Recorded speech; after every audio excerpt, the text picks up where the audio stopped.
వీక్షకులందరికీ నమస్కారం. నవంబర్ మాసంలో మకర రాశి వారికి ఏ విధమైనటువంటి ఫలితాలు కలగబోతున్నాయో ఈ వీడియో ద్వారా తెలుసుకుందాం. ముఖ్యంగా ఈ మాసంలో రెండు మార్పులు. నవంబర్ 7వ తారీఖు మూలా నక్షత్రంలోకి శుక్రుడు వస్తారు. ఈ మార్పు మరి వ్యయ శుక్రుడు అంత మంచిది కాదు. అలాగే 17వ తారీఖున రవి మారుతారు. ఇక్కడ రవి మారినా మారకపోయినా మీకు పెద్ద ప్రమాదం ఏం లేదు. 10, 11 రెండు స్థానాల్లో కూడా రవికి అనుకూలమైనటువంటి స్థానాలే. కాబట్టి ఒక గ్రహ మార్పు కొంత వ్యతిరేకము శుభఫలాన్నే ఇస్తుంది, కానీ కొంత మనం ఊహించినటువంటి విషయాలన్నమాట. శుభమూలకో వ్యయశ్చైవ, ఖర్చు ఎక్కువ కానీ మంచి వాటికి అవుతున్నప్పుడు ఏం చేస్తాం? దేవుడి గుళ్ళో డబ్బు వేసినప్పుడు, తీర్థయాత్రలకు వెళ్ళినప్పుడు, ఏదైనా ఫంక్షన్ చేసినప్పుడు ఖర్చు అయినటువంటి డబ్బు వల్ల పెద్ద బాధ ఉండదు, బెంగ ఉండదు. సరే మనం దానికే ఖర్చు పెట్టాం కదా అని ఒక చిన్న ఎక్కడో ఒక క్వశ్చన్ లైట్గా మనం వదిలేస్తాం. అనవసరమైన ఖర్చులు వచ్చినప్పుడు బాధపడతాం. ఇలా శుక్రుడి వల్ల అనవసరమైన ఖర్చు రాదు, కానీ అనుకోని ఖర్చు వస్తుంది, అది ఒకటి.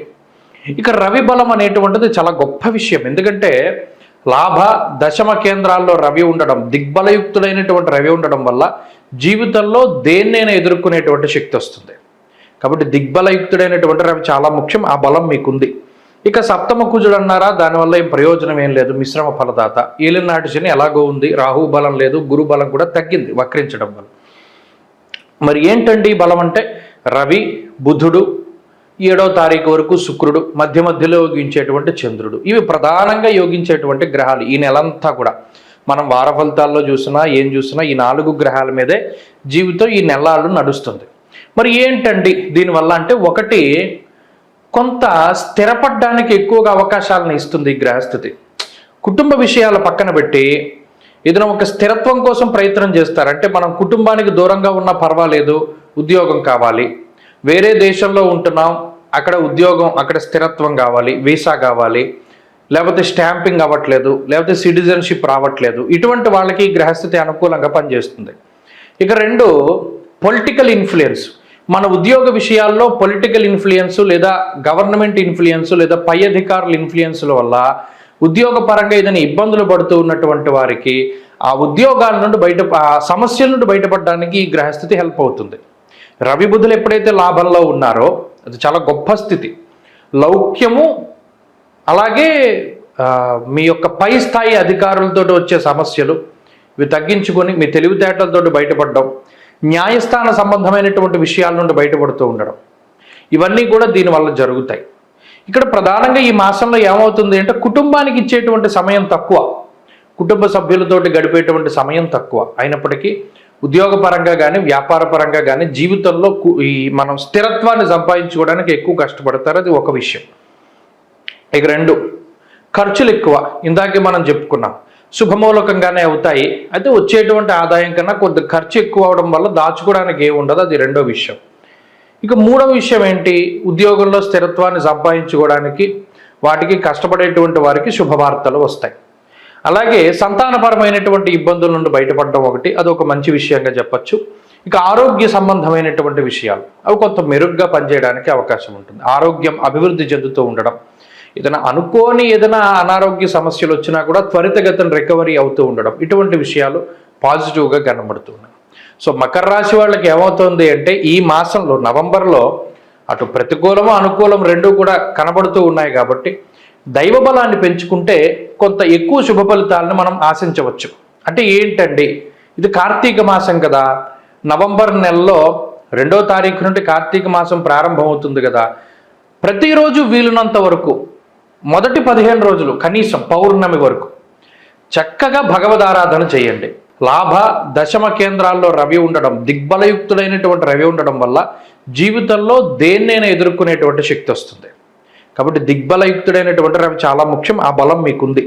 ఇక సప్తమ కుజుడు అన్నారా, దానివల్ల ఏం ప్రయోజనం ఏం లేదు, మిశ్రమ ఫలదాత.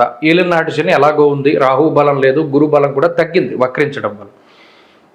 మరి ఏంటండి బలం అంటే, రవి, బుధుడు, 7వ తారీఖు వరకు శుక్రుడు, మధ్యలో యోగించేటువంటి చంద్రుడు. ఇవి ప్రధానంగా యోగించేటువంటి గ్రహాలు. ఈ నెలంతా కూడా మనం వార ఫలితాల్లో చూసినా ఏం చూసినా ఈ 4 గ్రహాల మీదే జీవితం ఈ నెలలు నడుస్తుంది. మరి ఏంటండి దీనివల్ల అంటే, ఒకటి కొంత స్థిరపడడానికి ఎక్కువగా అవకాశాలను ఇస్తుంది ఈ గ్రహస్థితి.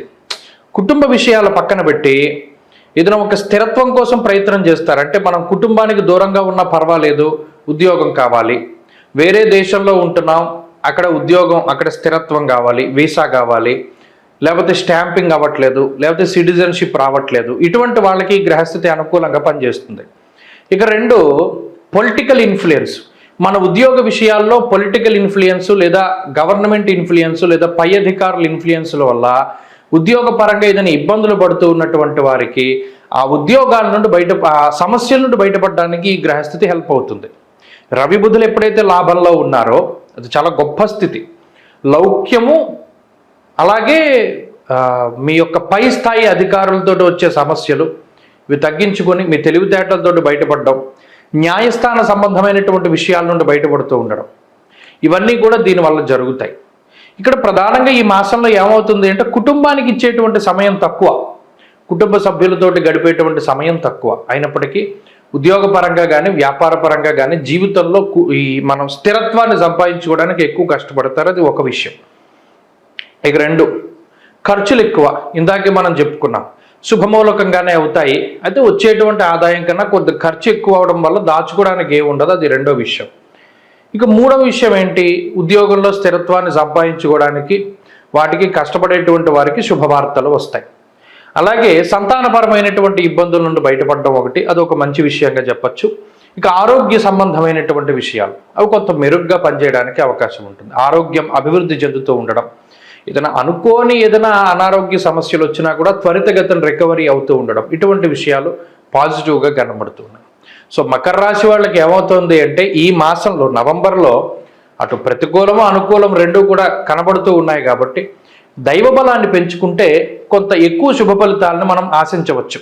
అంటే ఏంటండి, ఇది కార్తీక మాసం కదా, నవంబర్ నెలలో 2వ తారీఖు నుండి కార్తీక మాసం ప్రారంభమవుతుంది కదా, ప్రతిరోజు వీలున్నంత వరకు మొదటి 15 రోజులు కనీసం పౌర్ణమి వరకు చక్కగా భగవదారాధన చేయండి.